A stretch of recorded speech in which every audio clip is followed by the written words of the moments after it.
We're going to see how things break down early this morning. We do appreciate you guys joining us bright and early here. Look at it, like 8:15 East Coast time. So if we got any West Coasters awake right now, it's like 5 in the morning. Oh no, we have people that haven't went to sleep yet. Oh, I like They're it. still in the Moto P's and things like that. That includes myself. I have not gotten any sleep yet either. So You haven't, yeah. No. Snorlax over here next to me. Just wouldn't let it happen. But we are underway here in game one of our semifinal match. Overgrown Tomb for Junk. As you see, Rick is going to start off with a Temple Garden. And keep in mind, after this game, we'll be coming back to the booth. I'll be asking you a hard-hitting question to be able to go to those 6 months of premium, as we're going to see a lot with Troll here from Brandon as the first play of the day. All right, not that bad of a card, but as you can see, Rick does have an Azurius Charm to annoy him. If Brandon's decision was to mulch, he's not going to want to attack first. I know he's just not going to charm it. Yeah, so he is just happy to take 2 points of damage here. Looks like Rick may try to cycle out his Azurius Charm. Increase the velocity of his deck. You are going to see Temple Garden come to play untapped into a Centaur Healer. Brandon's going to move up to 21. And we're going to see if Rick's going to cycle that. He's not. A little surprising there. As he does just take a draw step. Sunpetal Grove, Glacial Fortress, Gathering Township, the lands in the hand. Detention Sphere in his hand as well. Would you consider pulling the trigger on Detention Sphere right now, Brad? A little bit behind on the board? Detention Sphere might not be that bad of a decision. I do kind of want to save them for the more difficult cards to deal with, like Angel's Trinity. But the one thing I'm trying to look at is, was that a double mulligan for Rick? Yeah, it does. It does look like a double mulligan for him. Not a way you want to wake up, go to sleep, get ready for your top Certainly four. not. Not ideal. As we're going to see Detention Sphere take care of that lot. Latrell Centaur Healer is going to crash across. Going to bring Rick down to 15. As you're going to see Brandon play Temple Garden tapped. And we are going to see a Lingering Souls. 2 spirit tokens on the way. All right, so Rick really wants bigger spells. Now that's a good one. He doesn't have the lands for it yet, but he can cycle 2 cards for some lands. He can charm right now into a Sphinx's Rev for 2 next turn, trying to get up to that Angel of Serenity before Brandon's able to do so. So now we are going to see an attack here for 5. You're going to see an Azorius Charm attempt on the Centaur Healer, but Brandon did just draw a Restoration Angel for the turn, so we'll see if he's going to pull the trigger on that, as Rick does have 2 copies of Supreme Verdict in his deck. So, you know, there are Wraths to play against, and both players do have each other's deck lists available to them, so they know that there are, you know, Brandon knows that there is Supreme Verdict there, and he is just going to let that go. Centaur Healer is going to go back on top. Rick is going to take 2 damage to the Spirit tokens, and we'll see how Brandon continues this turn along. And I like that decision. Most of the time you're going to want to keep the Centaur Healer from the top of your deck, get the card advantage from Restoration Angel, but Thragtusk is a very good threat on a mull to 5, and the options are limited for a deck like Rick's. So just making sure you get that into play, especially in a matchup where Restoration Angel, Thragtusk tricks do work really well. And so we are going to see a Thragtusk here from Rick to counteract Brandon, so 5 life for each of these players as Brandon's going to draw that Centaur Healer. You do see the Vault of the Archangel among his lands right now. You also see that Sunpetal Grove in his hand and an Angel of Serenity looming there for Brandon. So Rick is going to need to do something pretty impressive here. The other thing that I do kind of like for Brandon is, you know, saving that Restoration Angel makes it so that, as you said, his Thragtusk is even that much better. When Rick played his Thragtusk, that means that now he's just going to have to trade. It's much better to just get damage through than keep his Thragtusk around. So those trade, putting in any Brad Nelson tokens?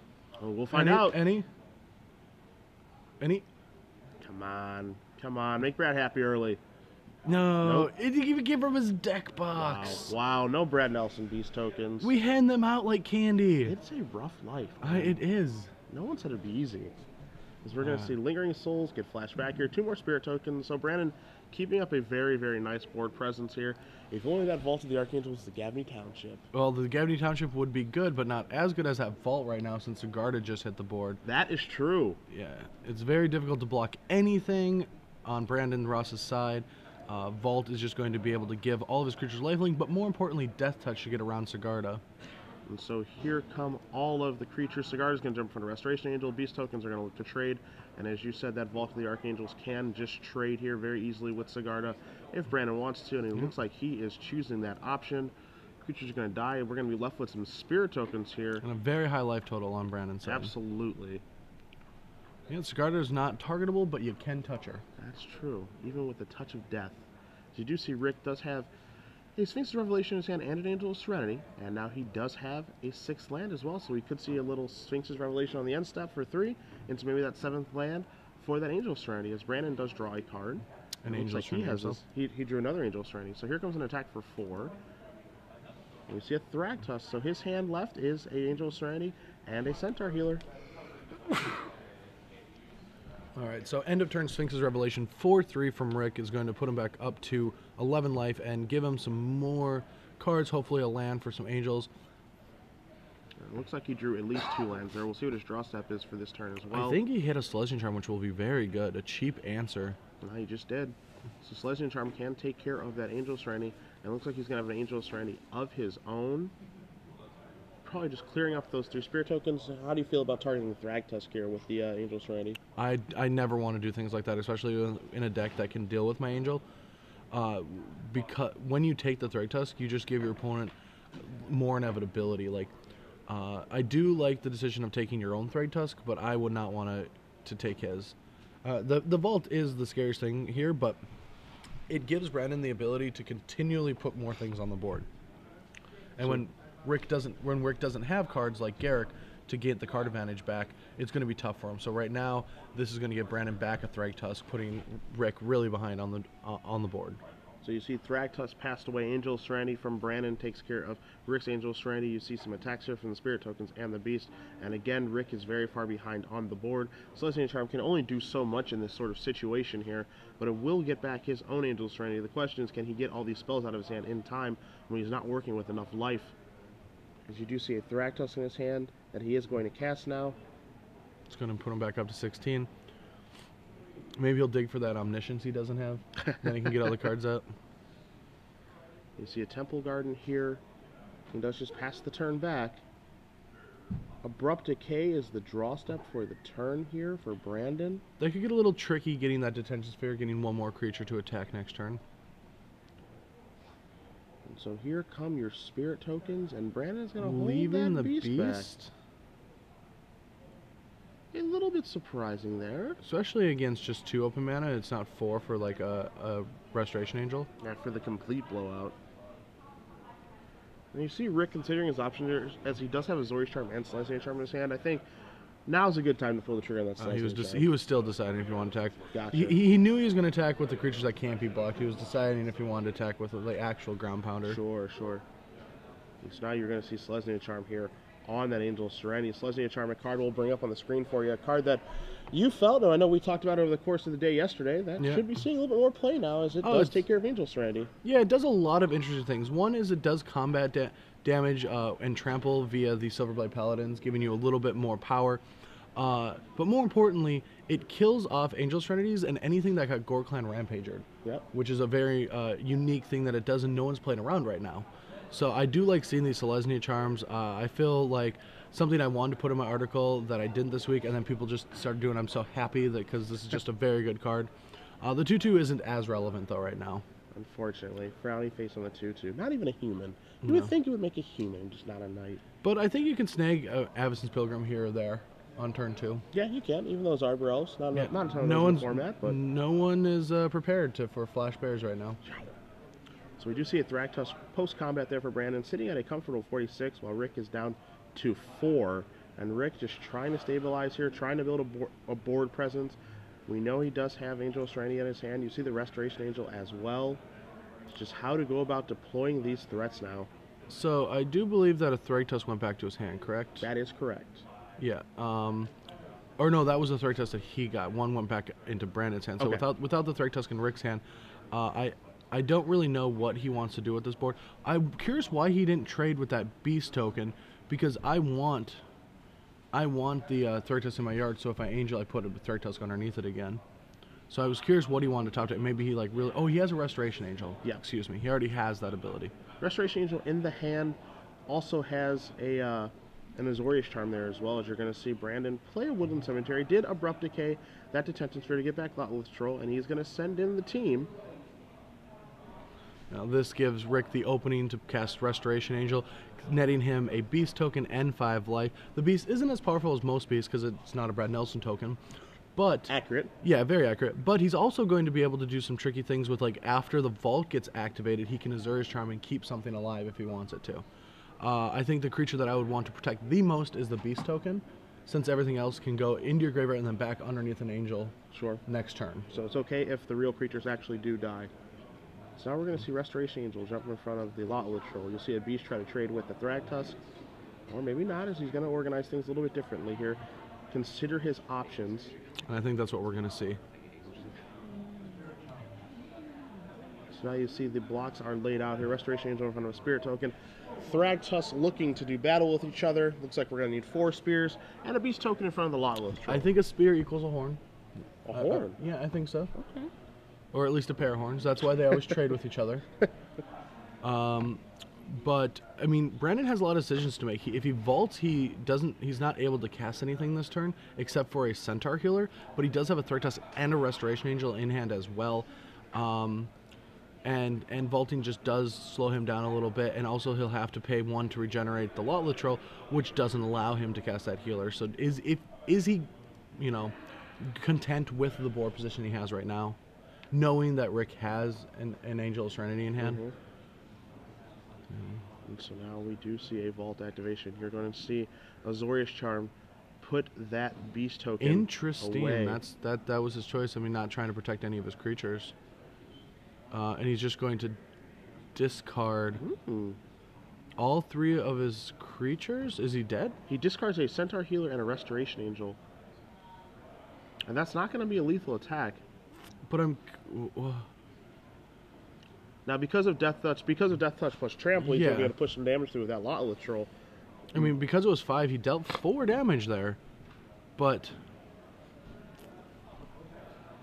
after we clear things up here, we'll have a life total update here. Obviously, if Rick were dead, I think we would have seen a concessionaire picking up for the permanents here. But it looks as though he is alive, and you see him going to end up after all of that combat at 5. Did it look different? Maybe he said discard 3 creatures, and he's like, I'll charm that beast.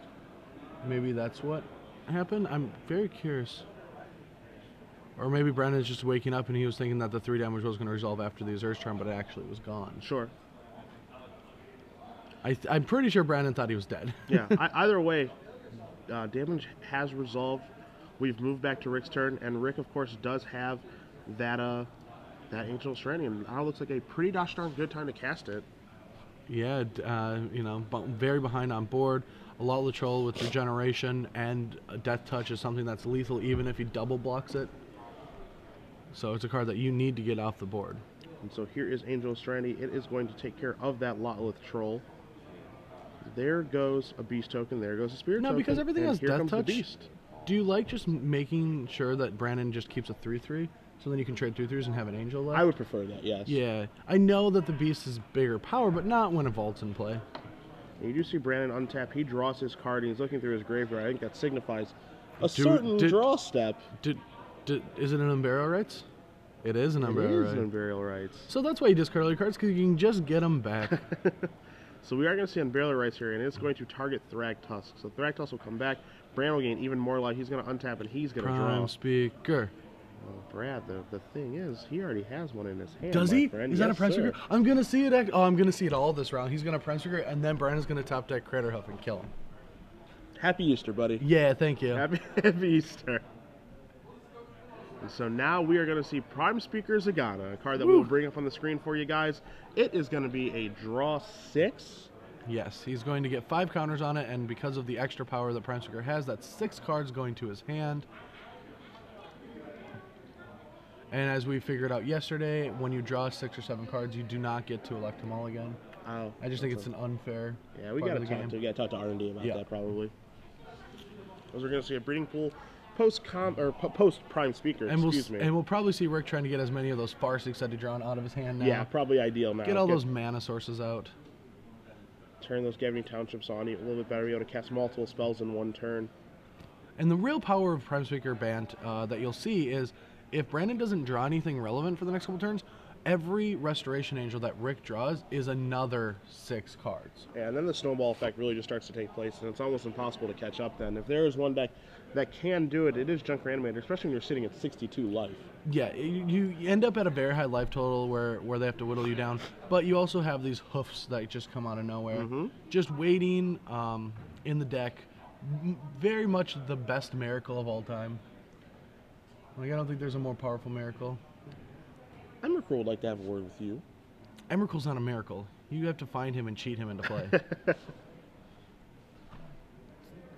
So we do see Rick just does pass the turn back. Brandon reorganizing his lands. We do know he has an Unburial Rights in his graveyard and plenty of targets over there. But we're going to start this turn with a Grizzly Salvage. And we are looking for hoof. So we're going to see Restoration Angel, Woodland Cemetery, Temple Garden, Lotleth Troll, and a Mulch. That is not a hoof, Brad. No, but the Angel will be able to help set it up next turn for whenever it does happen. It gives 2 more creatures, a lot more power, a lot more life.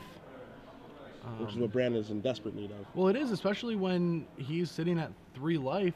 The more life you have, the harder it is going to be for Rick to send anything in. Yeah, that's true. When you're feared in that board position. He gets to say go. He can't really attack with an Angel Serenity because of untapped Vault. Doesn't really, you know, he can send Prime Speaker, I guess, but then any Restoration Angel doesn't help trigger it. It's a tough board for Rick right now. He's just waiting for one of those hoofs to just end up half dropping. And there are 2 copies in Brandon's deck, so he is sitting very live. Oh wow, I forgot about that. I'm not someone that usually runs it, but there's an Obsidian sitting here too, waiting to see play. That's true. Now, Rick probably drew a Thrag Tusk, or you know, we'll have access to one very soon after drawing a bunch of cards because his deck is starting to snowball. But it's going to have to be quick because any Obsidian can kill in 2 turns, and any hoof kills instantly. So we do see Brandon does take that Restoration Angel off that Grizzly Salvage, does still have that Vault of the Archangels among his lands, and does have an Unburial Rights in his graveyard that he can consider casting as well.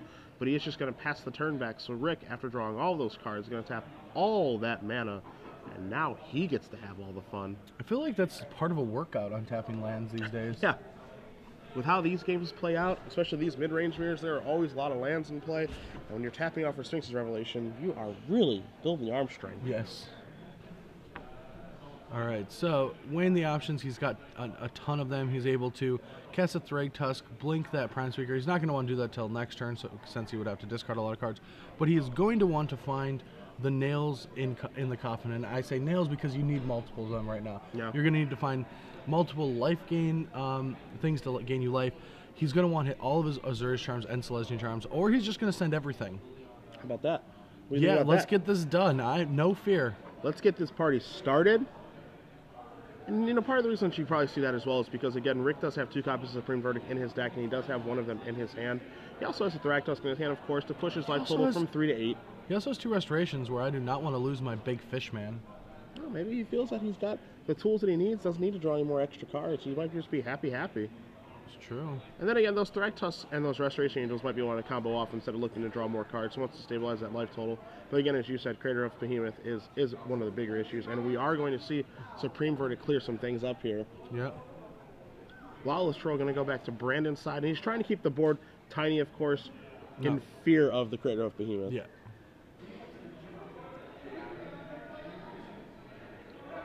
So now we do see Rick's hand there. Yeah, I feel like he's playing around everything he has to. I like this decision. He's going to play Angel Serenity, take the Beast, get back his Prime Speaker, get back a Thrag Tusk. So you do see Thrag Tusk owner there, and you are also going to see... he's going to take Sigarda. Maybe Sigarda? It does have Hexproof. It is a little more of a unique threat. I'm just going to say this after watching the second Prime Speaker match. I have not been a fan of playing this deck. I like it. I think it's a cool deck for people to play. But if you're going to play the Big Fish Man, how do you not respect the Big Fish Man? Yeah. Just rast it away. Yeah. Rast away his own Big Fish Man. Whatever it takes. As we do see Temple Garden, the draw step here for Brandon to go along with that Lotless Troll that he got back from Angel of Serenity dying.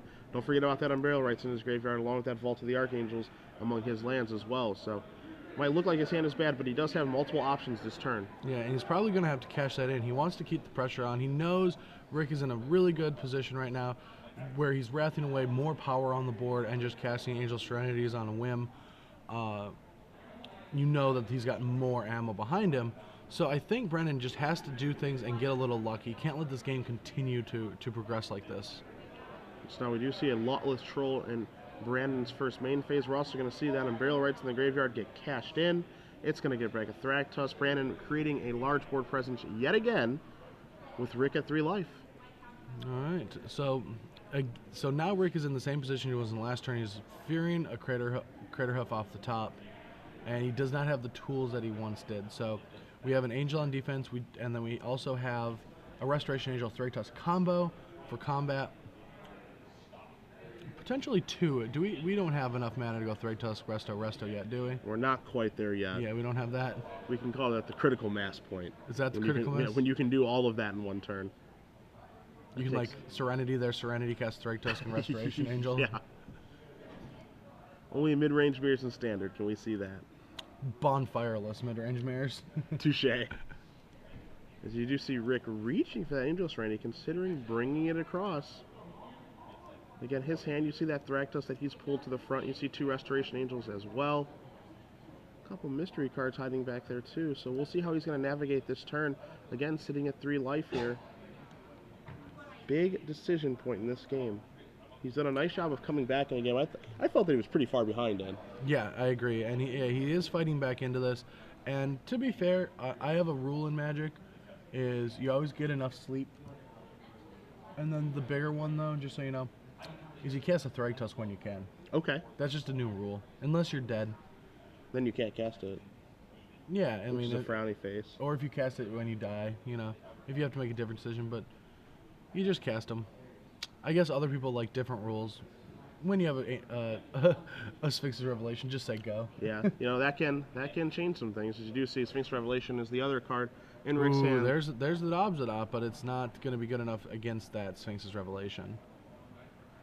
Now, how do you feel here about, you know, obviously, you know, there's a Thragtusk, he has Sphinx Revelation, he can Revelate for a bunch, or he can play Thragtusk plus Restoration Angel.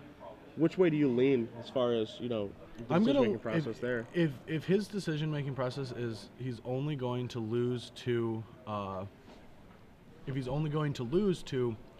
Craterhoof, just play the Sphinx's Rev and try to find answers to it. Find your other Angel Serenity that's left in the deck, go in and try to dig for another Supreme Verdict, things like that.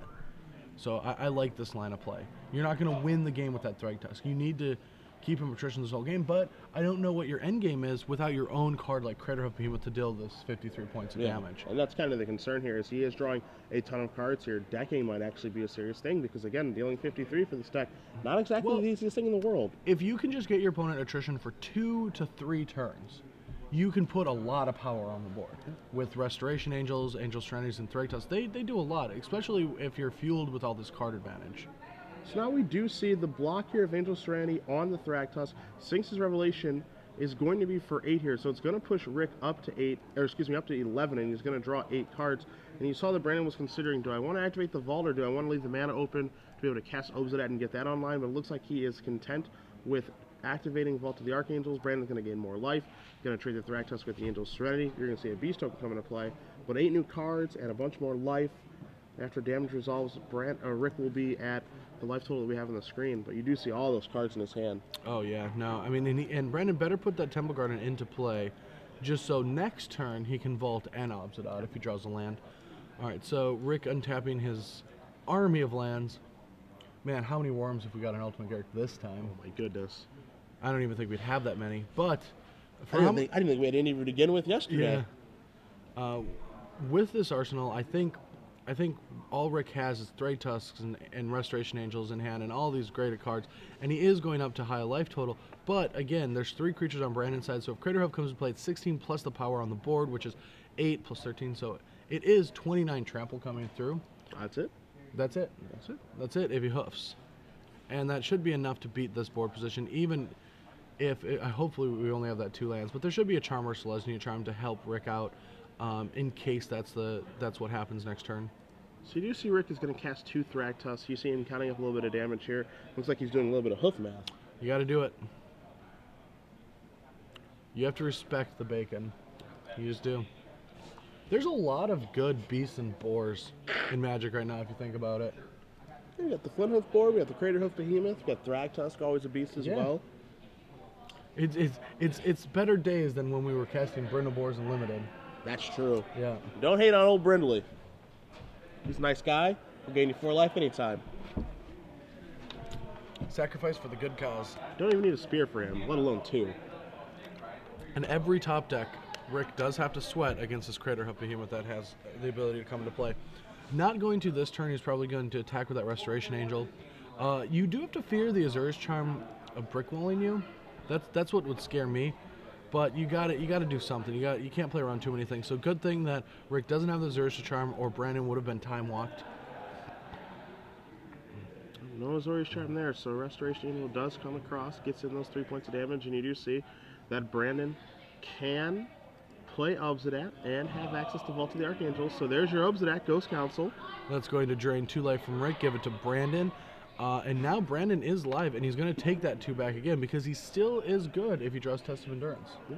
And, you know, sitting at 63, I think he can afford to take 2, as Obsidat is going to blink out now. So Rick is going to untap again that Army of Lands. He's going to draw a card. And again, as we said a few turns ago, this is the difficult thing for the Part Speaker's Bant deck, because you could say that he's basically ahead, but again, Junk Reanimator can draw Crater's Behemoth at any point in the game. Well, I think there is enough Restoration Angels to fill out his entire land base this turn. Okay. And that should give him enough defensive elements and life to beat a Crater Hoof, even if that is for 25 trample plus board position. So for anyone at home that always has trouble doing Crater Hoof math, it's very easy. You take the amount of creatures and multiply it by the amount of creatures, and then add the power. We do see Brandon draw a card. He's looking for that graveyard again. I think that means only one thing. We're playing another Umbrella Rights. So in for 3 we go. We forgot what zone those cards are in. You know, that's a really good play that a lot of players should make. They should just draw their 1 card, look through the graveyard, and then attack. Yeah, don't be afraid. Well, no. But then, like, everyone puts them on Umbrella Rights. Yeah. I mean, it's usually the truth. But sure. And now we are going to see Restoration Angel. It is going to blink that Obsidat Ghost Council. So instead of maybe getting back a Thragtusk, trying to blink that, Brandon feels that he's at a high enough life total. We're going to see a Restoration Angel of Brandon's own. Going to blink his own Thragtusk. How about another one? Gain more life. Do we have the triple hat? So you're going to see another Beast Token come into play. 10 life gain total. Or is it the hat trick? That's what it is? It is the hat trick. Yeah, hat trick. For all you hockey fans out there. Again, all 7 of you. He had it, chose not to do it. It looks like they're probably searching for a Beast Token here. Quick match update on the other side for you guys at home. The match between Sam Williams and John Cuvier is going to a 3rd game. I think the more important information is who won the second one. Ah, yes. Yeah. That's true. That play is so important in this format. Sam Williams was your number 1 seed, so he did get to play first in Game 1. But who's going to be on the play for Game 3? Maybe we'll be able to find that out for you guys. Do you think if you were in Brandon's position and you attacked with a Restoration Angel and your opponent took it, would you have just vaulted there? Because okay, because it does allow you to gain the 3 life. You're not going to block, right? You're going to take a lot of damage. You'd much rather do lifelink damage via damage through an opponent than creature damage. Because I think you take it all. If your opponent attacks with everything, you're like, I guess it's a Supreme Verdict maybe, but I still think you have to just force them to have that second one. Sure. So that makes sense. Because we're going to see a Gavin Township activation here. So this is one way for Rick to actually start getting a reasonable amount of damage through. Start to make those creatures bigger every single turn. You see a Thragtusk drawn for Rick this turn. And as Rick does take his turn, we did find out from our table spotter in the Cuvier versus Williams match that Sam will be on the play Game 3, a good spot to be in for his Experiment Jund deck. All right, so I guess he does want to trade resources.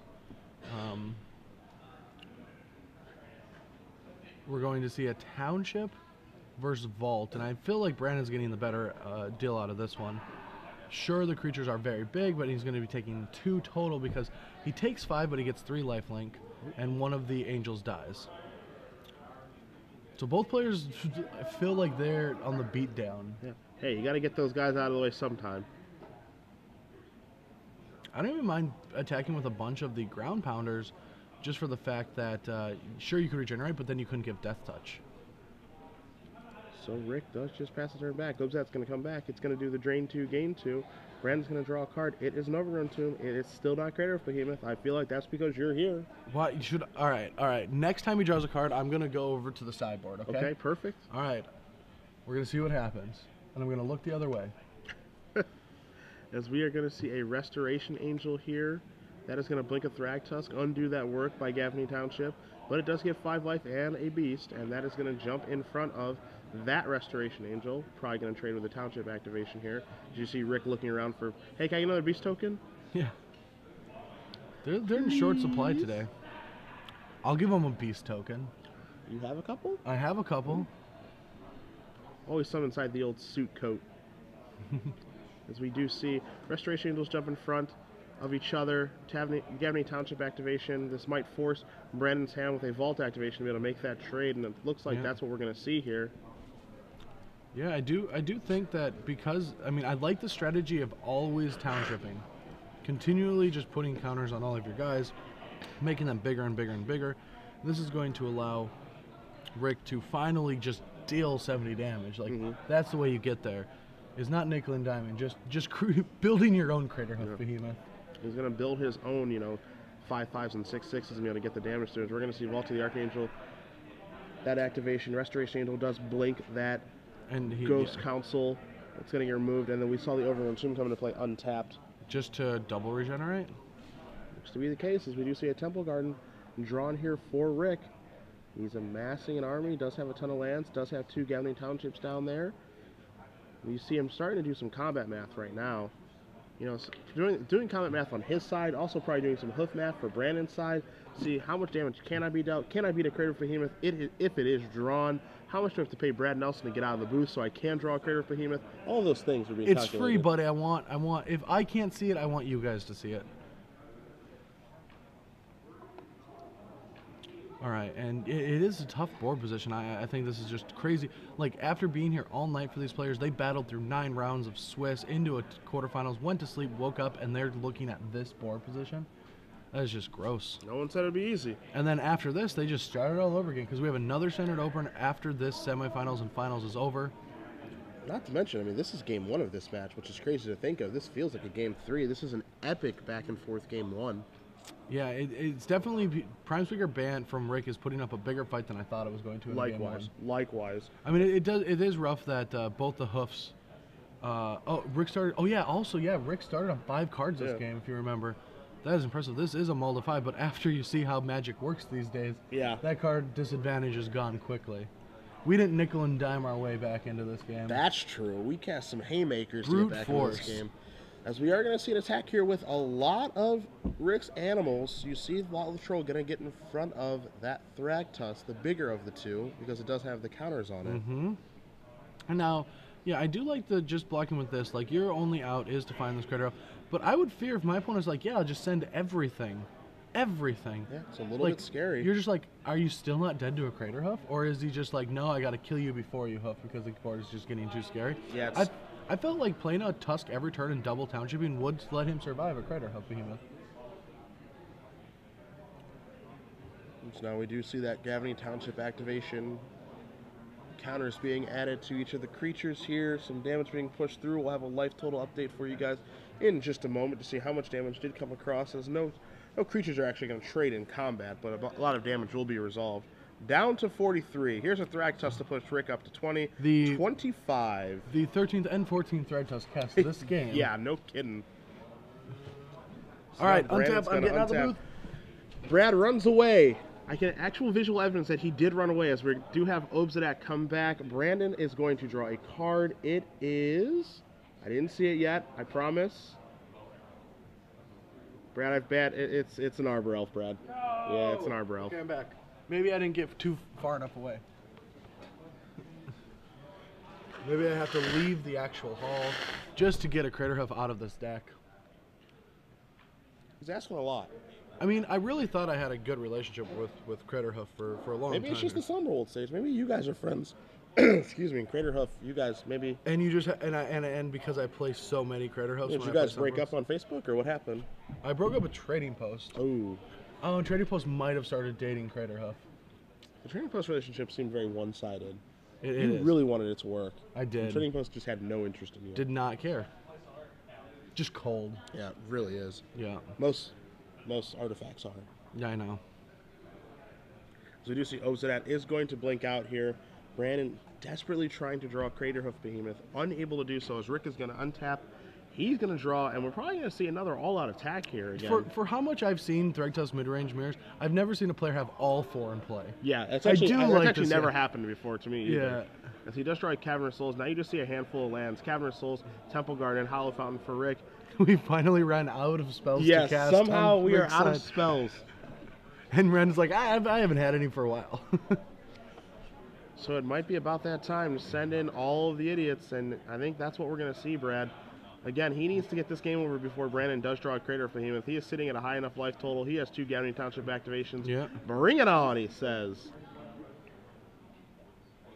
So Right. now you're going to see Brandon start to make some blocks here. You would think that 45, I mean, we were just at 70-something last turn. Now we're down to 45 and facing what is likely to be a lethal attack. Well, the townships alone add 16 power to the board. Yeah.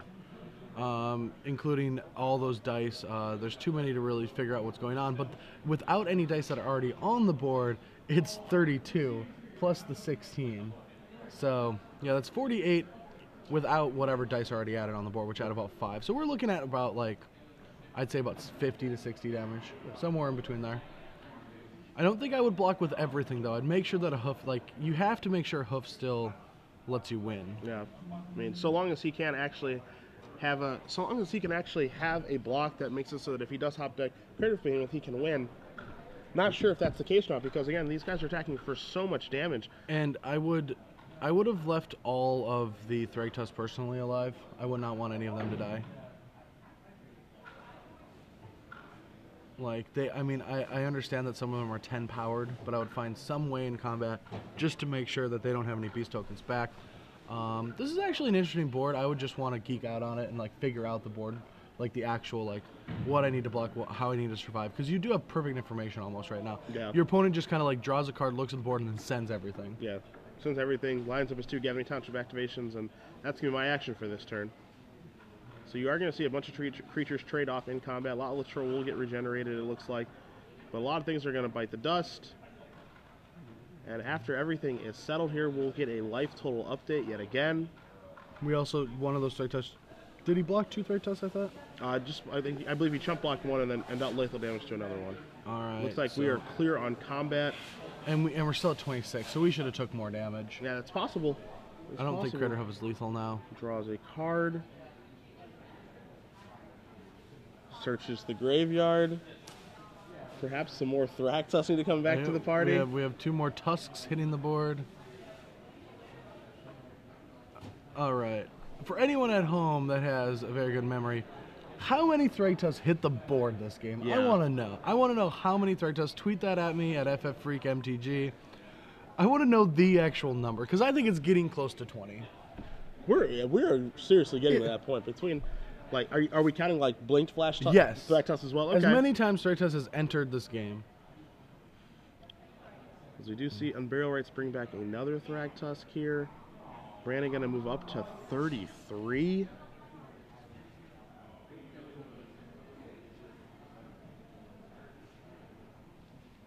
He's just like doing the math. I mean, I definitely think I would just bring back a Restoration Angel here. I think he wants the vault, but yeah, you know, he's considering the ramifications. No, he just wants the vault. Yeah, of either having a Vault of the Archangel activation for maybe, or, you know, Restoration Angel, getting 5 life, putting a beast token into play, adding a little bit more bodies in the way here, so the Crater would be lethal. But you're just going to see him leave up his Vault of the Archangel activation. Rick is going to untap all of his guys, all of his beasts. You see he's going to draw a card. Supreme Verdict, one of the more awkward draws out there right now. I can think of a handful of cards I'd want. Selesnya Charm is one of them. Maybe a Sphinx's Revelation. Sphinx's Prime Speaker's gone. No, I don't think you want Prime Speaker. That might just kill you. Yeah, don't know how many cards he has left in his deck. Doesn't seem like very many. And he's got like a 10-10 in play. You see 2 Gaffney Township activations here. And dice are going to tick on up, plus 2 counters to each one of these guys. You're going to see a Vault activation from Brandon, plus regeneration on a Lawless Troll. And after the dust settles, we'll see exactly how combat damage is done. We might see a lethal attack here. As you can kind of tell, both players aren't entirely sure how much each one's attacking for, if it's lethal, if it's not. There's 7 life gained, putting Brandon back up to 40, and I don't think those 4 creatures dealing damage are 10 apiece. Sure feels close. Oh yeah, it does. Yeah. Well, there's like 5 dice on a 3/3 and like 5 on a 5/5. Yeah, I think we survived.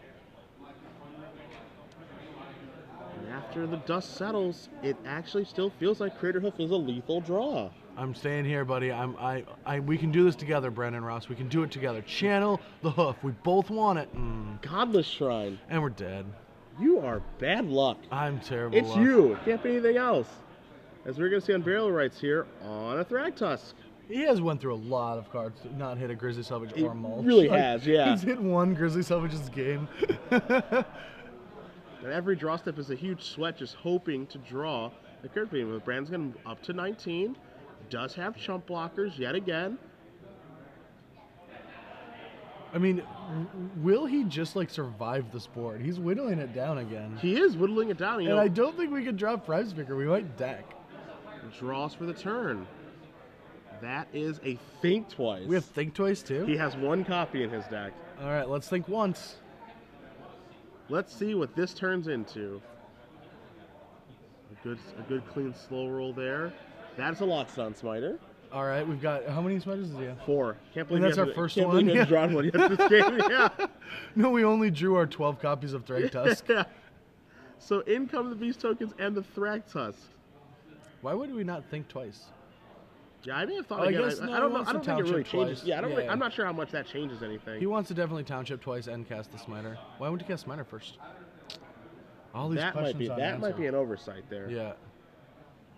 Because with the trample damage from Cradle and all that stuff, maybe that plus 2 toughness Smiter's matters. just in his hand, just been like, I thought I was part of the group. Yeah, like, I want to go to Gaffney's Township. Yeah, why didn't you guys let me come with you? Sorry, car was full. Yep. All right, both Thragtusk die again. Board is just whittling away. We're going to see some Beast Tokens come back. This counts as more Beast. If he takes one out on accident and takes it away and has to put it back in play, that counts. Yep. It's another one coming to play. There's your Township activations. They're getting better at combat. Like it's going quicker. It's true. All right, time's call. This is turn 1 of turns. Yeah. 40 minutes into game 1 of the semifinals. So now there's a Beast Token. I think we're going to see another Beast. Okay, so actually our Beast Tokens are correct. Quick update for you guys in our other match. John Cuvier is going to the finals. He's going to try to defend that crown yet again. Defeats Sam Williams playing Experiment John. They had time to get 3 games in. We're still in game 1 here. This is a great place for John. He's going to get a good 30-40 minute rest before the finals where both these players are going to exhaust themselves. And Bradley. You got excited for a green card. Oh, you can't do. Why'd you do that? I did. You knew I wasn't looking. I did know that he drew an absence program. I'm a bad guy. You're a very bad guy. I'm a bad guy. I am. Oh, guys, you should have seen me. I like jumped out of my chair. Yeah. And we see another Lockstone Smiter drawn. Bradley, Rick is gonna win. Rick looks like he might be able to take it down. Multiple turns there were Crater Behemoth would have been the perfect draw step, but you do see Rick is just going to keep sending on in. You're going to see that freshly drawn Absence Pilgrim get in front of some stuff here. Lala Troll, double Gaffney Township activation. You can see Evolve activation. Same song and dance we've been playing the past couple of turns, trying to push through damage, trying to get some things off of the board. And after the dust does settle, doesn't look like it's going to be lethal just yet. He's getting close, and oddly enough, it's funny that Rick does have 2 Gaffney Townships, but somehow 2 Gaffney Townships less than sign Vault of the Archangels. Yeah, I mean it is interesting, and that's one of the things you see is Junk is actually knows that it can go over the top with Craterhoof, Behemoth, and Angel Serenity. Why it's playing Vault over the Townships. There's not a lot of control decks that Township is good against anymore. It's surprising that a deck like Junk doesn't need the Township power in the metagame. It's not powerful enough for what most decks are doing. And I still think we have a lethal Craterhoof. How about a Centaur Healer? That isn't it. Brandon, you are not good at your job. Your job is to draw big, crazy monsters. We saw that Rick was super far behind this game. Then he took it over with Prime Speaker and Sphinx Revelation. Then he got super far ahead. But where did his guys go? His army is basically depleted. Oh, yeah. I mean, regenerating Death Touch Lifelinker. Yeah, his army is basically depleted. The attacks aren't dealing a ton of damage. We look up at Brandon's life total. He's at 20. Rick is at 15. And again, Crater Behemoth, if he draws it, is basically lethal. And at some point... And he still has Angel Serenities left in his deck. Yeah. He still has a couple Embarrass Rights, multiple Grizzly Salvages to start chains. Brandon's deck is still very plump with action. He has drawn really... nothing valuable for this whole game, and Rick's deck is almost attrition. Yeah. Not his hand. His deck is almost out of action. Yeah. I think he has 1 Angel Serenity left. We did see a Selesnya Charm there to go with an Azur's Charm, so potentially if he can make some moves. He can like charm one guy, like trample the other, and maybe take this game down. Yeah, so now you're going to see another attack. You're going to see the same song and dance. You're going to see that regeneration of Outlaw Troll. You're going to see that activation of Vault of the Archangel. This charm is very powerful, though. It's going to stop that Lotleth Troll. And then with that, he still isn't even close to dealing lethal. Did he put the tokens on everything? He did Township a bunch, but I don't think he has any counters on anything. Yeah, we're going to see the dice. The dice are being placed on the guys right there. 2 counters on each one of the creatures. And you're going to see the Vault, of course, trade. The Centaur Healer and the Vault will trade. Yep. And now we have a charm to deal with that Obsidian. Obsidian will come back. You'll see a gain 2, drain 2. We'll get our life totals updated for you guys momentarily. Yep. Brandon will draw that Lotleth Troll. And Brandon does ask Rick, are you up for 3 games of this? And it sounds like Brandon's up to the challenge. Well, Rick, no, because he knows it gets much better for Rick after sideboard. That's true. It gets a lot better for Our sideboard games are going to be wildly different. Yes. And here comes Obsidian. Sledging Charm is going to take care of that. And Archie, Rick's like, yeah, I'm up for the challenge. Get that out of here. And now we're going to see that Lotleth Troll come back here. And now he draws the hoof that doesn't kill him. But Lotleth Troll does, I mean, as you said, Death Touch plus Regeneration. This actually just holds down the fort again. And Lifelink. And Lifelink, because Brandon is at 19. So now it's Lotleth Troll and that Valk the Archangel standing tall. Both players down to reasonable life totals. Yeah, somehow, as Rick does draw a Farseek. Not good. Definitely just out of options. He's just like, he can't really attack into this board. I think this is finally going to be the first time we see no comeback come from Rick in a very long time. Yeah, I think this is where you just see him pass the turn back and just start to double Gavany Township as Brandon's going to draw a card. Brandon draws Crater. He draws it! Finally! One time has been successful. Whew. Oh, he's... Crater Behemoth is here. Sorry. It is here. And it's not doing anything. And it is not doing a literal thing. Nothing at all. As you do see Brandon taking a look at Rick's graveyard. Looking to see all the cards that he's gone through. Again, because both players do have access to each other's deck list, so Brandon can kind of deduce what's left in Rick's deck, which is, again, not very much. No. He does have a copy. He does have another copy of Sphinx Revelation, does have another Prime Speaker Sagana, but the big question is what cards does he have to draw to? He's already used both those Angel Strandings this game. Oh yeah, he only does have 2. Yeah, he only does have 2. And we have a couple left in Brandon's deck. And then you know that he has another Detention Sphere and he has a Supreme Verdict that he's holding on to, but his draws are a lot worse than Brandon's right now. He just doesn't have a lot of action. As you said, he's attritioned basically his entire deck. Well, yeah, Brandon played this game very well, in my opinion. He stayed defensive. He beat the onslaught. And at this point, like, when you deal with 12 Three Tusks and you still have all of your powerful spells left in your deck, you deserve to win this game. And somehow still at 19 life, he doesn't even play the credit for him. He just passes the turn back, which I really can't disagree with. There's really no reason to cast it. I mean, does he have any Lingering Souls still left in his deck?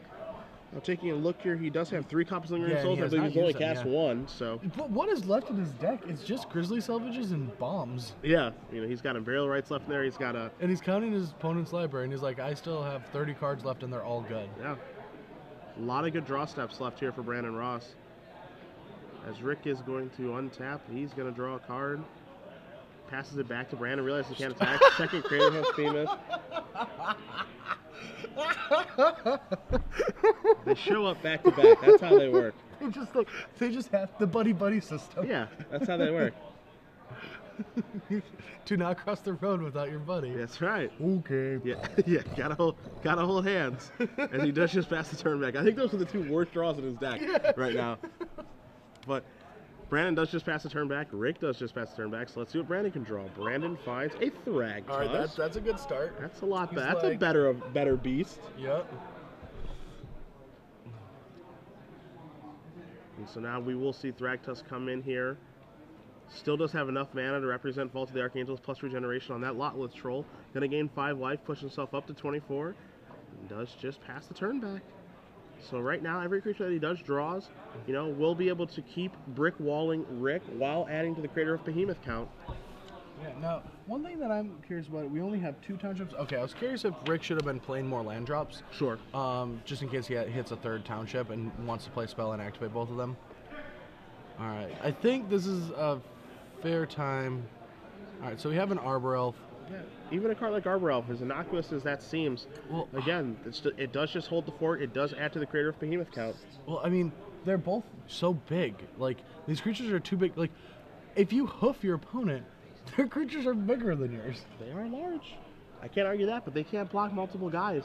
They can't block multiple guys, no. And so next turn, if Rick doesn't draw an actual creature, and that Supreme Verdict can draw some cards, but what is left in his deck? And he has to figure out how many cards he can draw to how many turns he has left. You see him counting his deck there. There's definitely less than 10 cards there. So if you draw 3, you have 4 turns. If you draw 4, you have 3 turns. This is really difficult math, especially when your opponent is at 24 life and you still can't attack through, and you're in big fear of a Crater Hoof. And I think you see Rick basically coming to the same conclusion that we are here in the booth, and you guys probably are at home. Now that Sphinx's Revelation, as good as that card is with how much mana he has, he doesn't have very many cards left in his deck, let alone very many cards that actually impact the game, so that's actually a dead draw in disguise, as you do see Brandon draws a Deathrite Shaman for the turn. Again, he has so much action left in his deck, not very many lands, and all of these cards contribute to the Vault of the Archangels being able to block, not let Rick any damage through, and the Creator of Behemoth turning into a lethal attacker. Now, what does he draw here? Does he just go for 6 and just get the whole... Or he townships, and how many did he Sphinx for? 4 cards. He says, I need 2 turns to finish this game. A trampling creature would be very good right now. He's got that Selesnya Charm. You see, he just has a couple cards left in his deck. You see Loxodon Smiters that he's drawn. He's finally drawn those. You see Prime Speaker Zagana, with a card normally very good. Can't actually even cast it now. Selesnya Charm, a card that he's pulled forward here. You see that Loxodon Smiter, 12 +1/+1 counters, making that a 16/16, so it could become an 18/18 Trampler. Yeah, I mean, that is very powerful, but with 24 life and the ability to put a bunch of things in, and alright, so he's just going to dump both Smiters and probably just do double activation township. Is he digging for any one of that we're trying to figure out? Is that what's going on? Is there a card that we're missing? It could be a Detention Sphere. He still has one of those left, He does still have one of those left, and yes, that's a good card right in this board position. And now we're going to see a Mulch. Now, if we find an Angel and an Umbera Rights, that is the... Alright, we found one more. Serenity. No Umbera Rights. Deathrite Shaman and Gavany Township. So the Angel Serenity and the Deathrite Shaman will go to the graveyard. You'll see the Overgrown Tomb and the Gavany Township go to Brandon Ross's hand. We'll play the Township for the turn. I think I play a no, we don't play Defense Hope because we need that Vault active. Well, I think we have enough mana. Do we have enough mana to play it and regenerate? I think we do. I would just play one of those, or unless he's trying to double... Oh my god, is he trying to double Crater Hoof? I mean, we could get to that point. I think right now I think he's more concerned with just making sure that he's able to Vault. To just have Vault available, but also just considering I just need to not die. My opponent has 2 cards left in his deck. You see, Restoration Angel is the draw here for Rick.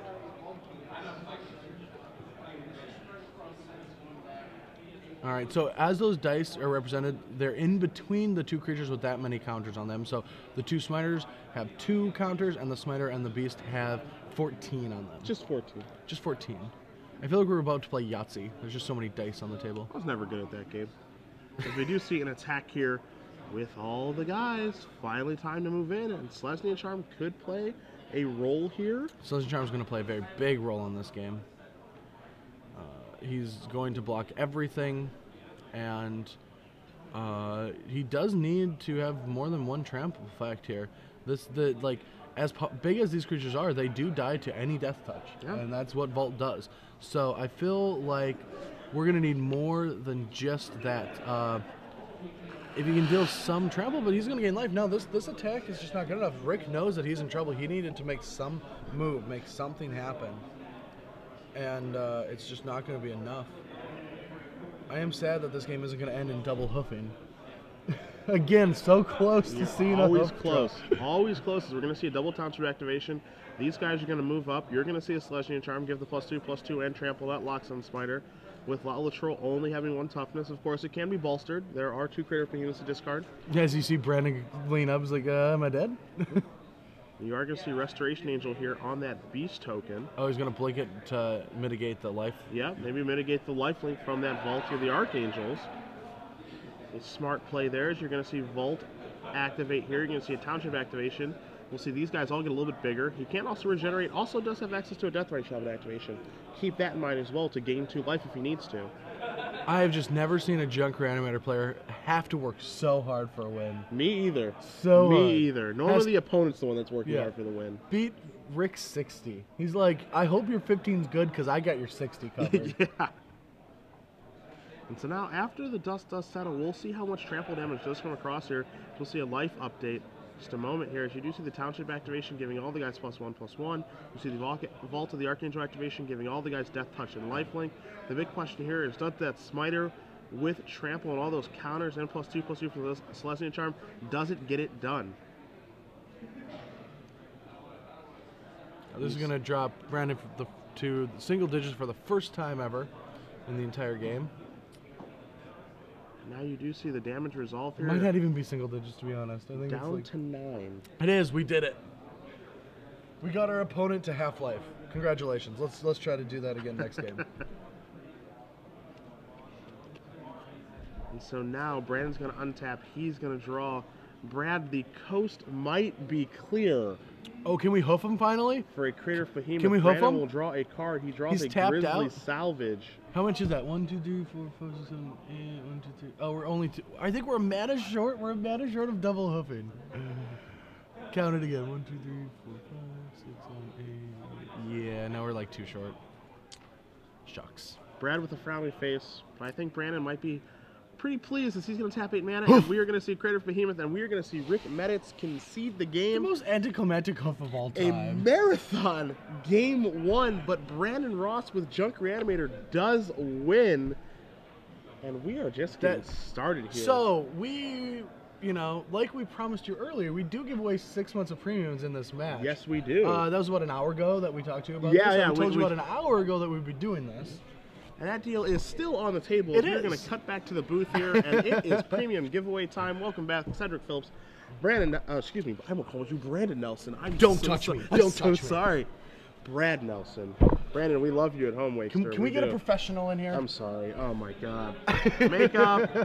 It's early. It is premium giveaway time. 6 months we're going to give away for you guys. Very simple game that we play here at SCG Live. Going to ask you a question. You're going to hashtag the answer with SCG Premium. We are going to pick one of the people who do get it correct. Again, it is about accuracy, not speed. It is. And I had the question first, so Bowtie guy, Mr. Ricardo. Bowtie guy. Excuse me, sorry. Bowtie guy. I don't see any bow tie here, buddy.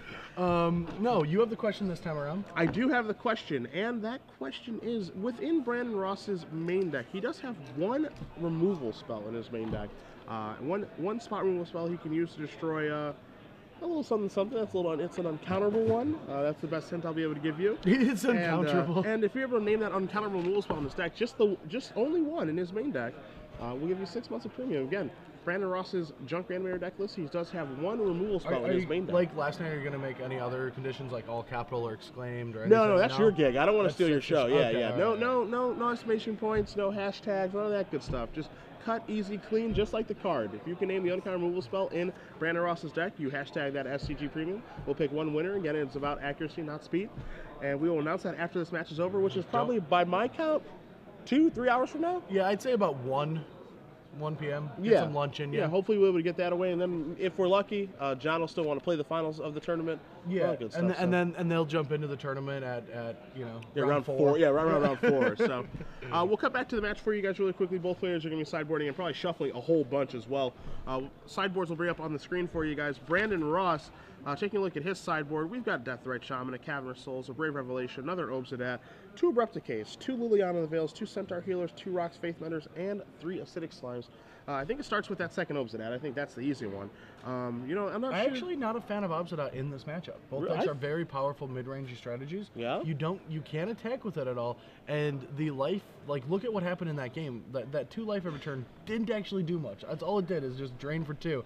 the entire game, and it wasn't that big of an effect. I think that, you know, with the haymakers that were traded back and forth, it didn't seem like it was that big an effect. But when you're playing against someone who does have cards like Rest in Peace in their sideboard, or just, you know, Graveyard Hate. There's not Rest in Peace here, but I mean, you have Tormod scripts. He does have Graveyard Hate. You'd have to play a more traditional straight up game, and Obsidat really is good in those games. So that's why I like having one of those there. Okay. You know, that Drain 2, Gain 2 didn't seem like it did very much, but it certainly wasn't irrelevant either. I mean, not many things did much in that game. Hell, Crater Hoof Behemoth didn't do much in that game. Yeah. So we're really asking a lot from our cards here.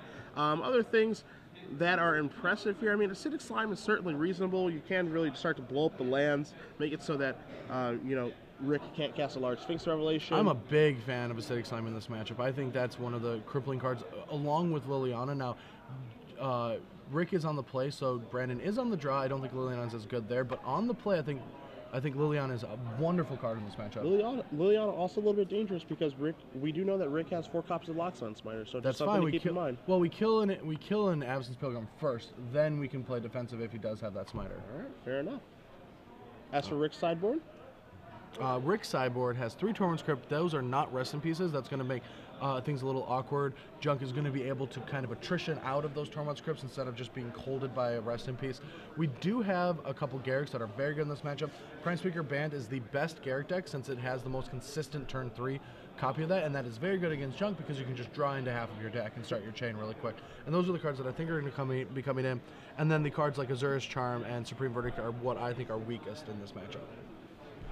So we do see both players, they actually did shuffle very quickly, as they do want to get this match over with. One of these players wants to move on the finals. The other one does probably want to join our other standard They open. do, but neither of them have the early aggressive spells that both decks really want, and no Farseek from Rick either. So Rick does just have a couple dual lands. He passes the turn back, and we will see a mulch here from Brandon off of a forest and a woodland cemetery. He will turn over Acidic Slime, Restoration Angel, Thragtusk, and Temple Garden that will go to the hand. So 3 really good threats. None that he really wants in the graveyard. Those are the kind that you want to draw. But he does have that Unbearer Rights to start any Acidic Slime chains once the game gets going. He was not able to get 2 lands off that to discard that Unbearer Rights to have a turn 4 play. But Grizzly Salvage is trying to dig even deeper. And we will see a woodland cemetery, an overgrown tomb, a second woodland cemetery, a second overgrown tomb, and an abrupt decay. One of those 5 cards was our clue.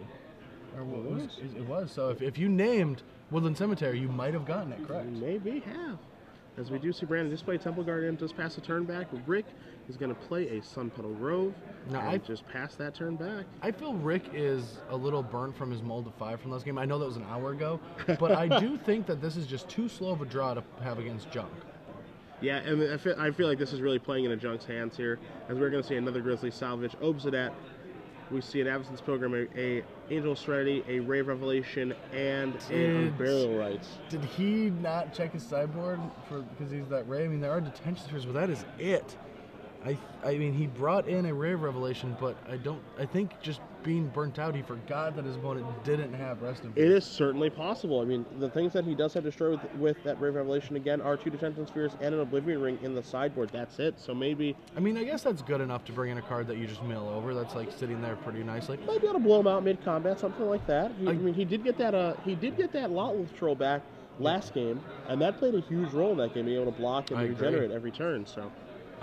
Interesting enough, Rick is boarding in the Feeling of Dreads. I feel like that could be like a fogged Crater Hoof, but that's not what I want to try to do in this matchup. Also a way to push through damage, as we saw last game when we got in that cluttered board stage. You're going to see a Thragtusk here from Rick. You know, if he had a card like Feeling of Dread to actually push through damage on one of those crucial turns when all of his guys had a million counters on them, he actually been able to win. So it's one of the reasons that I don't like that they took away the one of Cyclonic Rift out of the Prime Speaker decks. You draw so many cards, you get so far ahead, but look at Brandon whittled them back down, whereas the Cyclonic Rift would have easily just been the game over. So now we'll see Brandon. He is going to play Gavany Township, and we are going to see an Unburial Rites, and that is going to be on Angel Serenity. So Angel Serenity is going to come to play very early this game. He just wants to get a bunch of value before he put a bunch of creatures in his graveyard, wants to protect himself against the top deck Tormod's Crypt. He wants to just start the mid-range chain. So you see him return and put underneath that Angel Serenity a Thraktos and a Acidic Slime and a Restoration Angel, basically acting as a draw 3 and daring Rick to take that Angel Serenity off of the table. Kind of a damned if you do, damned if you don't situation. No, he had Barrow Rights. Why would you not play the Arbor Elf? That's a good question. As we do see a second Thraktos here from Rick, and he does just pass the turn back. It was in the front of his hand. I mean, he knew it was there. Hey, sometimes those marathon affairs can affect your play. That's Minor true. mistakes can occur, as we are going to see Brandon come across here 4-5, going to knock Rick down to 25. We'll see a Sun Petal Grove, and now we're going to see 5 mana tapped, and we're going to see an Acidic Slime. I actually feel that that was intent on it. Like, he meant to do that. I think he was thinking maybe that was a Wrath turn for Rick. And then since he didn't get Wrath, he's open to play more things. The Acidic Slime does take care of that Hollow Fountain, so now Rick without blue mana. So Prime Speaker Zagana, we are far away from you, my friend. As we are going to see a Feeling of Dread tap down these 2 blockers. Wow. Wow, I love it. That's so cool. In for 10 we go. Going to knock Brandon down to 10. You're going to see a Hinterland Harbor. He thought about playing it, but he wants to slow roll it. Doesn't want Rick to know that he has that for the Feeling of Dread flashback. Yeah. So now we're going to see Brandon untap. He's going to draw.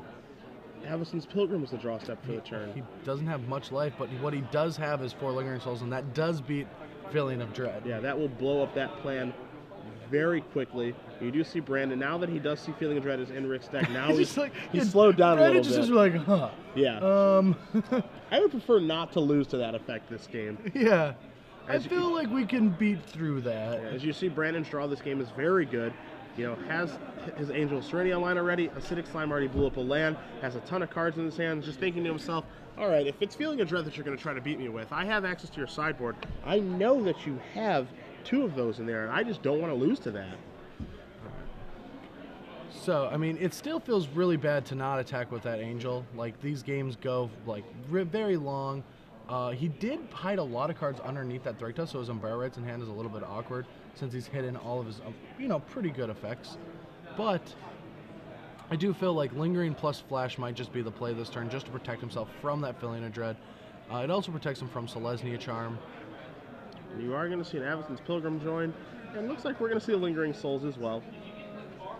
And there's your flashback. So he's going to put 5 blockers into play, 7 total. So and Brandon's like, you know what? I'll be on the Township plan this game, even though I saw it didn't work for you. So now we're going to see a Restoration Angel at the end of Brandon's turn. Rick is going to gain 5 life, push himself to 25, put a Beast Token into play, and add 6 power to his board, all on the end step. Rick does draw a card. He draws a Breeding Pool, so blue mana is back online for him. Also does have that Hinterland Harbor in his hand. And we'll see what kind of attacks he wants to make. Because of playing Feeling of Dread and Supreme Verdict, I feel like those 2 cards are for different matchups. He's like pigeonholed himself into not having many lines. He has to either attack or Wrath or try to Feeling of Dread his opponent, but there's not much he can do right now. He's just stuck. That's going to allow Brandon Ross to take over this game. Since he is making all of his land drops, he does have extra value in his Angel Serenity and a fistful of actual relevant spells. Another reason why I think like a mulligan would have been nice, but we do see a bunch of blocks. Is he gonna? You do not take damage in this match. You keep blocking, buddy. There we go. He takes your advice. Acidic Slime gets in front of that Beast Token. We're gonna see a Gavany Township activation. Rick again trying to make his creatures bigger and push through damage. We saw this last game. Death Touch takes care of the Beast Token. You're gonna see a bunch of Spirits die. You're gonna see some guys get bigger. As you do see our white dice come onto those creatures, and that will be Rick's turn. Yeah. Breeding Pool comes to play tap. Brandon untaps. Do we see? I mean, there's another Lethal Hoof. Not quite yet. I will take an Angel Serenity. That's fine. That's not so bad. And he does have the mana to cast it because of those mana accelerants up there. Does have enough white mana to be able to cast this Angel Serenity. It can take down 2 Thraktos and a Restoration Angel. It would leave Rick with 2 Beast Tokens, however, so just something to consider. Even though they will not be lethal, we'll still leave him with some stuff. Yeah, and that Rick would not be heartbroken about that play. That'll get 2 Angel Serenities into the graveyard and put 3 creatures back into his hand. So here is Angel Serenity number 2 here from Brandon. You see the power of both this card and of this deck. He's deciding what he does want to target with this. You see him, he's going to take down a Restoration Angel. Looks like he's going to maybe target some things in his graveyard as well, No, but he's both just Thrak going to Tusks. opt to take out both those Thrak Tusks. Beast tokens will come into play here, and we're going to see an attack in the sky, maybe, from this other Angel Serenity. Yeah, I mean, doing the math, you can leave that spirit token back and be a little bit more protected from Feeling of Dread. Okay, just tag him with one damage. But knowing all the spells that are in Rick's deck, there's no way for him to deal lethal even if he attacks with 2 of his guys. Feeling of Dread plus Township isn't lethal. Detention Sphere is a very good answer for those Angel strategies, but Brandon does have an Abrupt Decay in hand, so that could get a little dirty. Yeah, we could get a little awkward here really fast. As you see, Detention Sphere, a pretty good draw in the abstract, but then once you realize that Brandon does have an Abrupt Decay and how this could really backfire, and of course Brandon does have an Angel Serenity in play with 3 cards of his own underneath it's a tasty decision since he does have a Hinterland Harbor in hand that would allow him to go Detention Sphere into Thrag Tusk. Yeah. Ooh, I think that's what we're gonna see here. It kind of makes me happy. And you see that Brandon is taking you see Rick taking a look at the cards underneath Brandon's first Angel Serenity, saying, okay, what do you got down here? Yeah, do I care about these guys coming back? That Restoration Angel, that Thraxos, that Acidic Slime? I think he does. You see him thumbing through his hand right now. You see that Supreme Verdict over there. You see that Detention Sphere in his hand. You see the Cavern of Soul. Oh, you see the Hinterland Harbor, excuse me, there as well. And he's really just taking a look at all of the game zones right now to figure out what line of play he wants to make. Yeah, no, it's tough because on one side, an Angel Serenity gives you back 3 cards, but on the other one gives Brandon 3 spells too. And it gives him the Acidic Slime that kills the Detention Sphere. So yeah, we can't make that line. Yeah, we just have to wrath. We see a lot of different chain reactions here, but Supreme Verdict is the choice here for Rick. That's going to clear this board up quite a bit. You're going to see a lot of cards get exchanged back and forth here from the Angel Serenities. We're going to have a board state cleared up here. We're going to see an untap here from the... We're going to float, so we have 1 green. All right, both players refuel. And that Spirit Token, you got to go too, my friend. No, he's already dead. It's okay. All right, so this is going to allow Rick to play a Restoration Angel, but no value with those 2 Thrak Tusks in hand. But because he's only at 8 lands, he's just going to have to play it. This gives Brandon a clear board and another opportunity to start Acidic Slime in, and that's one of the big things in this matchup is just on these free turns, just killing off more lands. Get those utility lands, maybe take them off of his blue mana sources. He has 3 sources at this moment, but you can continue to whittle away at those. Take the Township if that's what you're afraid of. The other thing that he can do right now, as well as you see him kind of looking through his hand, looking through his graveyard, he can also, on an open board here, as we're going to see get on Umbrella Rights. Yeah, he can play Obstinate on an open board here as well, but he is going to Umbrella Rights, and he's going to bring back Angel Serenity.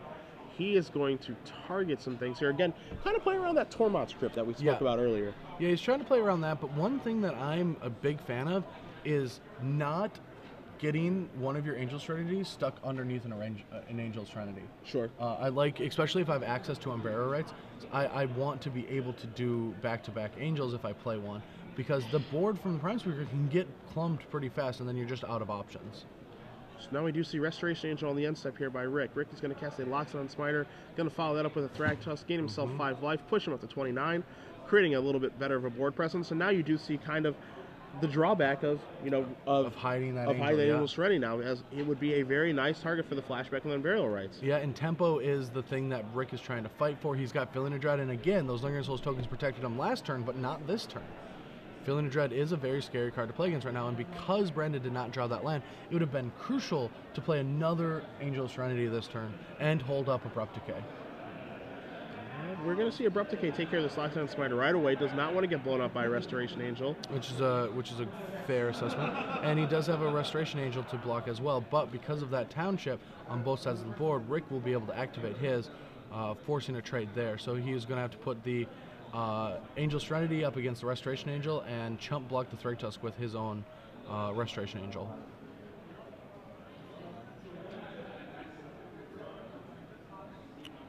Yeah, just stuck on 6 lands is where you don't want to be.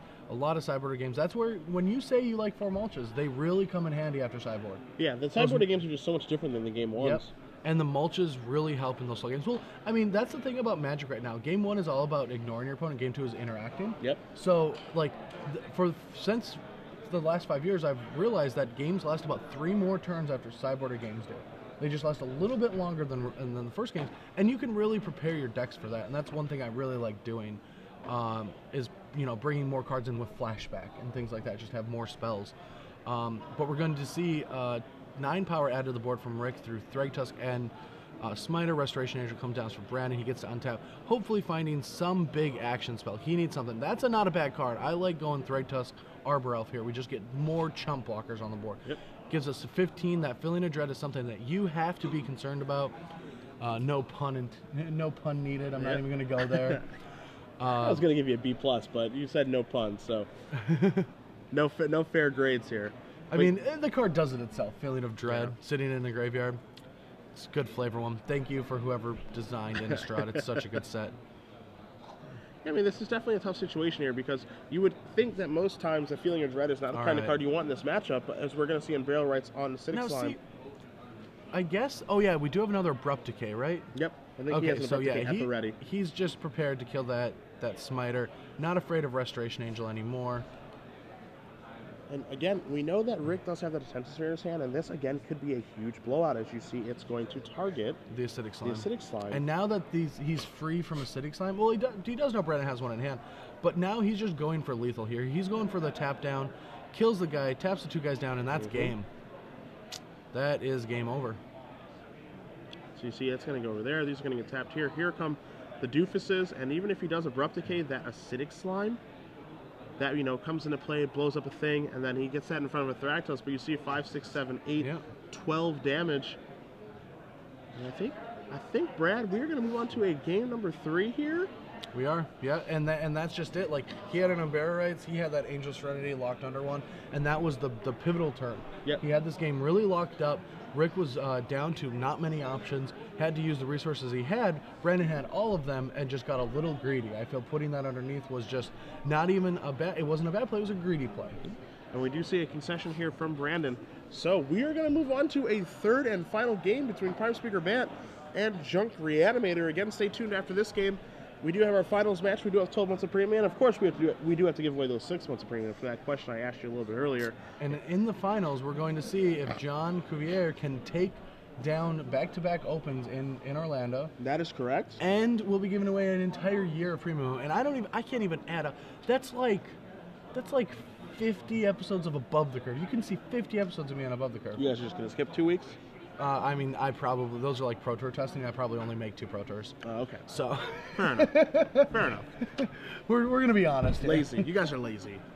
It's unbelievable. That we skip 2? Yeah.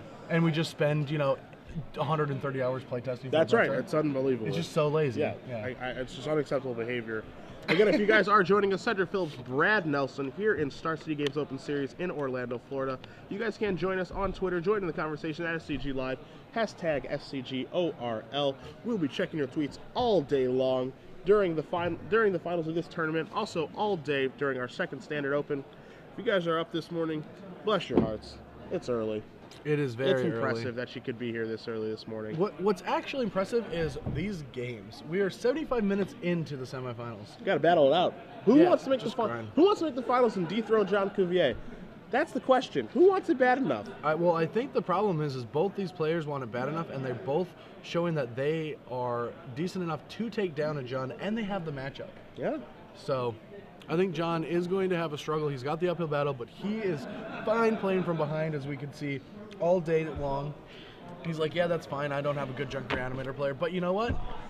I'm probably the best player in this room, and I'm going to take it down. He's actually a pretty modest guy. I shouldn't be talking for him. Sure. He's very humble. John, again, playing a traditional Jund-controlled deck list, does have 2 main deck ground seals, is 3-0 against Junk Reanimator this weekend, and is just waiting for his finals opponent. Is it going to be Brandon Ross playing Junk Reanimator? Is it going to be Rick Meditz playing Prime Speaker Bant? We're going to find out after this game, as you do see both players shuffling up here, kind of reviewing their sideboards. Rick did bring in a card that we did not expect in the Feeling of Dread, and it did pay off in spades. It was pretty impressive. I feel like the biggest blunder was putting that Angel into play for value when you didn't need to. I would have just started to just use Acidic Slimes that one to let Rick go double creature like he did a couple turns in a row and get the beats on. He just trades with his Acidic Slime, gets 2-for-1 value out of it, leaves those Sphinx's Revs stuck in hand, casting for 2 or 3 instead of 5 or 6. You can definitely see the fear as well of, when you know a player has graveyard hate, Tormund Scripts, rest in peace, something like that. You can see it's definitely affecting Brandon's play. Yeah. Whereas game 1, he doesn't have to make those plays because those angels will be there forever, and I'll get to them when I need them. But with both angels in the graveyard after a Supreme Verdict and Unburial Rights in your hand, you're thinking, I might want to get one of those out of there so that if he does top deck a Tormund Script, I don't lose access to my angels. I mean, maybe it was just a curiosity thing, because one of the things that I do on Magic Online when I'm playtesting decks is I make every line. Sure. And just to see how it plays out. And one of them that I found interesting when I played against Prime Speaker Bant was I'm not going to worry about graveyard hate. I'm going to trade resources all game long and cast Acidic Slime if I don't die every turn and see what happens. Just try to cast Acidic Slime every turn. Okay. Restoration Angel it, whatever. And if I have like a good creature from a graveyard, I'd rather Acidic Slime and blow up a lamb. And what I found is that just cripples them. Around turn 10 or 11, they didn't make all their land drops. They only have like 5 lands in play. They can't double spell you when you're double spelling them. And that's the line. So I think a lot of random players might not have found that yet. Okay. Like just the Acidic Slime return, because when he wrathed, I was like, perfect opportunity to start Acidic Slime. Yeah. Board was clear. Even against 8 lands to 6, you just want to keep doing that. That's your line. He had the opportunity to establish a lot of different things there. He could have established a Thragtusk, could have established an Obsidian at that turn. It's certainly arguable about what the best play was. Obviously, Acidic Slime is probably your line there. Even bringing back an Angel Serenity, it makes sense. The line of thought there. You don't want to lose to a top deck Tormund Script because Angels are so important in this matchup. And that's the line he chose, and unfortunately it did backfire on him. So we'll see exactly what Brandon does try to do game 3 here. I mean, that was probably a very good play in this matchup when your opponent doesn't have feeling of dread. And we saw Rick do that earlier yesterday, and finally we see it pay off. That was a powerful turn. Who knew? Feeling of Dread, another one of those cards that's actually quite good. We saw that card be an all-star for Alexander Hayne at Pro Tour Barcelona in his Miracles deck when he took the title there, and makes you wonder, maybe that card's a little bit underplayed right now. I remember that Pro Tour vividly. I was helping Josh show test for his semifinals in it, and we were playing a Naya deck. And I was like figuring out everything. I thought so long, and I'm like, okay, you do this, you do this, you do this. And on turn 2, Alexander Hayne goes, in your upkeep, tap your elf. And then I just grabbed my head. I'm like, I was so wrong because I didn't see that line, that time walk effect. And that changed the whole course of the match. Sure. I mean, we still were favored because we had a card that was dead in the entire format except for that matchup, which was Nevermore. Okay. Worst card I've ever played in a sideboard at a Pro Tour, except beat Miracles. Name and treat, they can't win. But we never drew one. That's a frown town. Yeah. As we do see both players laying out their 7 cards here. Game 3 of our semifinals. The winner of this match will play against Jean Cuvier, and we will see if we can crown champion, as Rick is going to go down to 6 cards. Now that is Rick's 3rd mulligan of the match against Brandon 0. That's one thing about the Prime Speaker Bant deck. It does not have the Salvage on Barrel Rights mulch plan that Junk Reanimator does to give it consistency. They both are playing relatively the same spells, except for those. It's pretty much Hate and Prime Speakers are the different cards in Rick's deck, and the Unbearer Rights and things like that different in Brandon's. And that's one of the big things that Junk Reanimator players love is the consistency of a lot of good hands and mulligans. Well, it's not a blitz deck. If you mulligan to 6, it doesn't mean you've already lost. Yep. And we just see game 1 where Rick did mulligan to 5, put up one heck of a fight. Well, that was probably one of the best games I've ever. I know that's the best game I've ever commentated, just how big of a grind it was. But one of the best games I've ever seen. Yeah, very, very back and forth game. Yeah, 60 minutes. He played every single spell in his deck, and Brandon killed him with Critterhoof when he could have let him draw a card and still died. I loved it. So we do see Brandon going to shuffle up Rick's deck here. Rick going to lay out his next 6, hopefully able to keep that so we can have a bit of a fair fight here. Well, you know what he does with 5 cards. I don't know how fair we want it. Like, that's true. This day has to go on. Yeah, we could be. It might be time to buckle in here. You make a very good point, my friend. I don't know about you, but I want a breakfast break today. All right, 6 cards. How do we do? It looks like he's content. Underway, game 3. Godless Shrine to start for Brandon. We'll see a Temple Garden here for Rick. The early turns, of course, are just about establishing the mana base. You see an Abathon's Pilgrim drawn. You see a mulch there. And we are going to see a mulch cast here by Brandon, turning over a Temple Garden, a Woodland Cemetery, a Lotless Troll, and a Restoration Angel. So that is going to be a draw 2. Yeah. So if it's pretty interesting because he only had one green source. He mulched, but if that was an Arbelf, I think I'd definitely play that into the mulch. I love the accelerators into the diggers. Sure. In case you draw another 2-drop. We do have a hoof in hand, so we don't need to draw one. We don't need to draw one. And now the Avacyn Pilgrims comes down, Threat Tusk for the next turn, Lingering Souls as well. And if we just hit 8 mana, we got some action. Yes, we do. As we do see an Avacyn's Pilgrim here for Brandon, you're going to see him play an Isolated Chapel, and we're going to see a Thragtusk join the party. All right, that's going to get Brandon up to 25. I'm going to have Thragtusk nightmares after this weekend, aren't I?